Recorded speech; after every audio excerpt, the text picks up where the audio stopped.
Entró despacio, marcando el ritmo con una vertiginosa y salvaje oscilación de caderas, exagerada, pero consciente. Se detuvo un segundo más de lo necesario antes de sentarse. Cruzó las piernas con naturalidad estudiada y adelantó el rostro y el pecho hacia el jefe de servicio, don Alfonso Botero. Ajustó el cabello detrás de la oreja y dejó su largo y hermoso cuello expuesto, como quien no ofrece nada, y consiguió que ninguno de ellos pudiera contemplar nada que no fuera ella. Entonces entró Julián y todo cambió. Sonia dejó caer la máscara que hasta entonces le había dado tanto poder. Bajó la guardia sin cálculo. Se volvió insegura, transparente, peligrosamente humana. Se acercó sin disimulo. Habló deprisa. Sonrió de más. Buscó su gesto en cada pausa. Dejó de jugar. Se entregó. En el entresuelo del edificio municipal, cristal, acero, luz blanca, Sonia se derritió ante todos. Caminó hacia él como una muchacha inesperadamente vulnerable. Se sentó a su lado, se inclinó y apoyó la mano sobre su hombro. Le suplicó atención sin mediar palabra. Su cuerpo entero imploró un amor que no sabía si sería correspondido. Las administrativas lo advirtieron antes que nadie, no por intuición romántica, sino por experiencia. Reconocieron en su gesto esa fiebre que no se confiesa y que siempre termina del mismo modo. Algunas intercambiaron una mirada breve, casi imperceptible. Otras fingieron revisar papeles que no necesitaban leer. En el aire flotó una satisfacción muda, áspera. No era compasión, tampoco era pura malicia. Era la dulce y contenida revancha de quien, por fin, contempla al orgullo inclinar la cabeza. El concejal, Alejandro Mañoso, apretó la mandíbula. La rabia hacia Julián tensó su cuerpo pequeño hasta volverlo rígido, casi grotesco en su empeño por aparentar firmeza. El jefe del servicio jurídico, Alfonso Botero, cerró los puños. Permaneció inmóvil, la espalda recta, la mirada fija en la mesa, como si allí, sobre la madera pulida, pudiera ocultar la humillación que ya le quemaba por dentro. Ambos miraron a Julián con una rabia contenida, espesa, inconfesable. Ambos deseaban a Sonia, hasta la locura. Sonia había confundido excitación con amor. Durante años había dominado el espacio con su cuerpo, con la pausa exacta, con la mirada calculada. Sabía provocar deseo, sabía administrarlo, sabía retirarlo. Ese era su poder. Pero ante Julián el mecanismo dejó de servirle. El vértigo que antes controlaba empezó a controlarla a ella. No quería ser devorada con las miradas. Quería ser la elegida. Quería ser deshonrada. Cada gesto suyo dejó de ser estrategia y se convirtió en súplica. Cada risa se alargó medio segundo más de lo debido. Cada silencio se volvió espera. Donde antes había cálculo preciso, ahora había ansiedad. Confundió la intensidad con profundidad, la tensión con el amor. Julián se mantenía firme, impecable en los informes, exacto en las cifras, brillante en las reuniones. Mientras el rendimiento no bajara, nada estaba fuera de lugar. Esa era su coartada. La eficacia como escudo. No hablaba de su divorcio, no hablaba del vacío, no hablaba del cansancio que empezaba a filtrarse en los márgenes de su vida. En cuanto a esa sustancia, se decía que podía parar cuando quisiera, que aquello era transitorio, que no afectaba a lo esencial. Creía que dominar el entorno equivalía a dominarse. Ambos se movían por carencias distintas, pero perfectamente complementarias.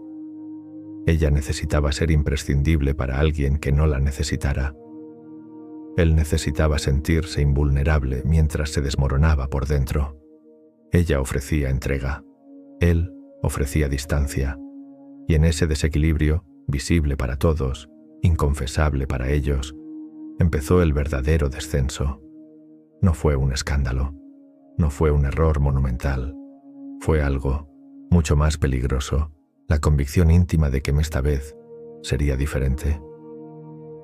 Fue un miércoles a las 11 de la mañana, esa hora indecente por su apariencia de normalidad, una quietud engañosa que estaba a punto de convertirse en una pesadilla surrealista.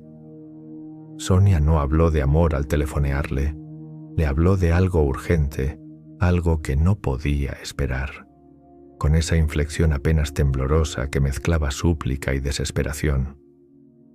Julián acudió con la incomodidad de quien presiente lo que va a ocurrir, y aún así se dejó arrastrar por una atracción que prefería no reconocer. La casa estaba en penumbra pese al sol exterior, como si hubiera decidido conspirar contra la claridad.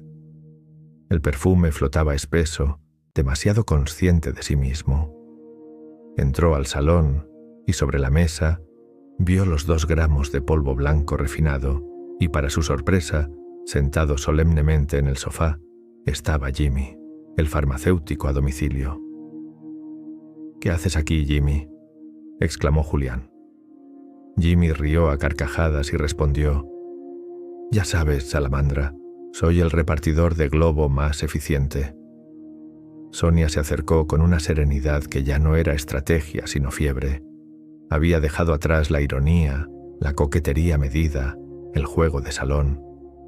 En su mirada no había cálculo, sino una voluntad desesperada de fusión, como si en aquella combinación de cuerpos y polvo blanco pudiera fundarse una verdad que el edificio municipal le negaba. No era una invitación romántica, era una arquitectura del derrumbe. Julián sintió el impulso antiguo, casi biológico. La sustancia no era una novedad, era un refugio conocido. Su cuerpo reconoció antes que su conciencia la promesa de silencio, la suspensión momentánea del ruido interior. Durante un instante, breve, indecente, comprendió que el gesto de inclinarse sería fácil, casi natural, y que después vendría la caída compartida, esa alianza secreta que convierte la debilidad en complicidad. Pero al mirarla de cerca advirtió algo que lo perturbó más que la tentación. Sonia no estaba ofreciendo deseo, estaba ofreciendo ruina. No una aventura, sino una absolución mutua. Si él aceptaba, no sería por pasión, sino por cansancio. Y esa diferencia lo detuvo. Retrocedió un paso, apenas perceptible, como quien se aparta del borde sin dramatismo. Solo la conciencia brutal de que si cruzaba esa línea, ya no podría seguir fingiendo que dominaba nada, ni su trabajo, ni su adicción, ni su vida. No consumó la escena, no tocó la sustancia, no la tocó a ella. Y sin embargo, al salir comprendió que el punto de no retorno no estaba en el acto que evitó, sino en el hecho de haber estado dispuesto a considerarlo, porque la verdadera caída no es ceder, es descubrir hasta dónde se está dispuesto a descender. Y abandonó la casa con el pulso aún alterado y la certeza amarga de haber rozado su propia caída. Julián eligió el camino más estrecho, el único que no lo degradaba, pero no salió indemne.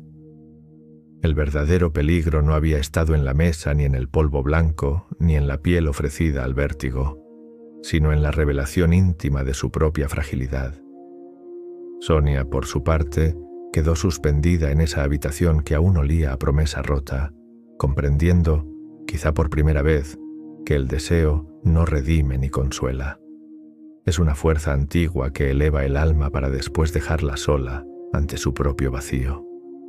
Ninguno de los dos fue inocente, y tampoco culpable. Se buscaron como quien busca un espejo, y hallaron, en cambio, una grieta. Tal vez el amor no era aquello que confundieron.